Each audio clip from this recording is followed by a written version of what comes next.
सभी खिलाड़ियों के लिए जो जैसी मेहनत करे भगवान वैसा उनको फल देवे, क्योंकि अपने लिए तो सब एक हैं। हम ये तो कह नहीं सकते कि तुम जीत जाओ कि तुम हार जाओ।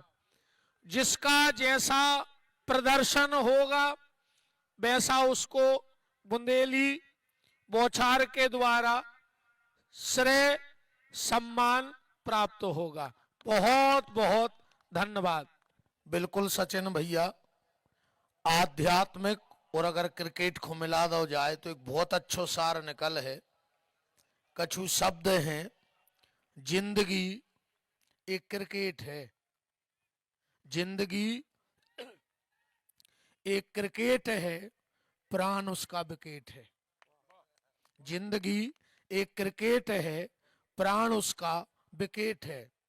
संसार के स्टेडियम में परमात्मा ने खेल रखा है। संसार रूपी स्टेडियम में परमात्मा ने एक खेल रखा है। समय बॉलिंग कर रहा है। कर्म का बल्ला ईश्वर ने हर व्यक्ति के हाथ में दिया है।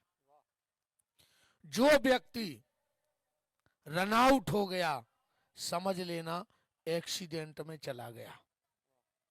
जो व्यक्ति एक्सीडेंट में चला गया समझना रन आउट हो गया। जिसको अटैक आ गया समझ लेना एलपीडब्ल्यू आउट हो गया।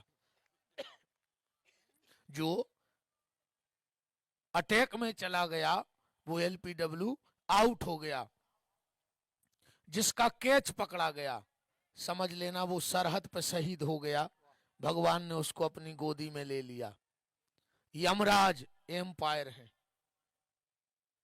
आउट किसको करना है, किसको कब तक इस संसार के स्टेडियम में खेलने देना है, वो यमराज के हाथ में है। यमराज इस क्रिकेट के एम्पायर हैं।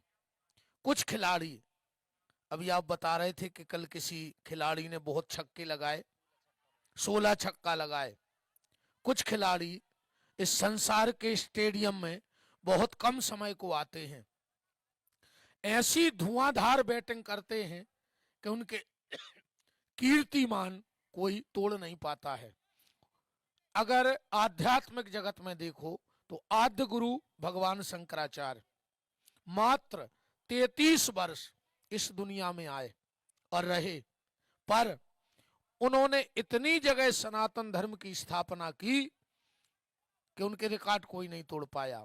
अगर जैन दर्शन में दर्शन किया जाए तो एक ऐसा खिलाड़ी परमात्मा ने इस स्टेडियम पे भेजा, कम समय रहे पर उनके कीर्तिमान दुनिया का कोई वक्ता नहीं तोड़ सकता। वो थे हमारे पूज्य तरुण सागर जी महाराज। थे कि नहीं थे? कम समय को ईश्वर ने भेजा। स्वामी विवेकानंद जी, कम समय, पूर्णायु स्वामी विवेकानंद जी की नहीं रही, पर उन्होंने सनातन के लिए, धर्म के लिए, मानवता के लिए वो काम किए जो उनके रिकॉर्ड कोई नहीं तोड़ पाया। अब आपके क्रिकेट में आओ, क्रिस गेल बहुत कम समय को आता है और अगर चल पाए तो चल ही जाए। मैक्स बेल बहुत कम समय को आता है पर ऐसे कीर्तिमान स्थापित करके जाता है। फिर एक बार पुनः आपको धन्यवाद है।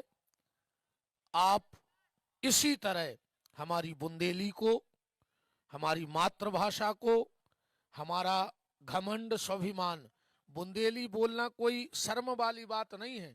अगर अंग्रेजी बोल के तुम अपने आप को गौरवान्वित महसूस कर रहे हो तो विदेशों में होटलों में जो वेटर हैं वे भी अंग्रेजी बोलत हैं। अंग्रेजी बोलना कोई बहुत, अरे अपनी मातृभाषा है। वेटर होटलों में अंग्रेजी बोल रहे, तुम उनसे अपनी समानता कर रहे। बुंदेलखंडी बुंदेलखंडी है, सौदंडी एक बुंदेलखंडी जैसे सचिन भैया, और अपनी भाषा को उसे छूटत नहीं है। इतने आप पूरे बुंदेलखंड में कितने बड़ो पढ़ो लिखो हुए पर एक बार वो बुंदेली शब्द बोल है।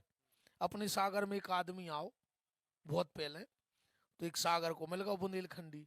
बोले क्यों ये सागर है? वो कह लगो हाउ। अब वो हाउ जानत ने तो बम्बई को आदमी, उसने कही नहीं नहीं ये सागर है, कह लगो हाउ। कह लगे नहीं मैं ये पूछ रहा हूँ क्या इस शहर का नाम सागर है? वो कह लगो हाउ। उन्हें सोची जो पागल है हाउ के अलावा कुछ नहीं जानत। इतने में एक कार से उतरो, VIP टाई आई लगाए कोनो ऑफिसर। कह लगे एक्सक्यूज मी मिस्टर। कह लगे हाँ, क्या ये सागर है? बोले हाँ सागर है। कह लगो तुम ही मुझे पढ़े लिखे मिले। कह लगो हाउ।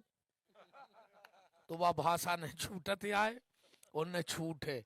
अपन को घमंड है, गौरव है, और हम आप और जितने भी बुंदेलखंडी हैं अपने भाषा को छोड़ना मत। बात तो तब है अपन उनके रंग में न रंग जाएं, अपने रंग में भी रंग जाएं। बात जब है जब अपन बुंदेलखंडी बुलवा लेवे। बहुत बहुत साधुवाद, सभी के लिए मंगल शुभकामनाएं। आपके प्यार स्नेह सम्मान के लिए दिल से बहुत बहुत आभार।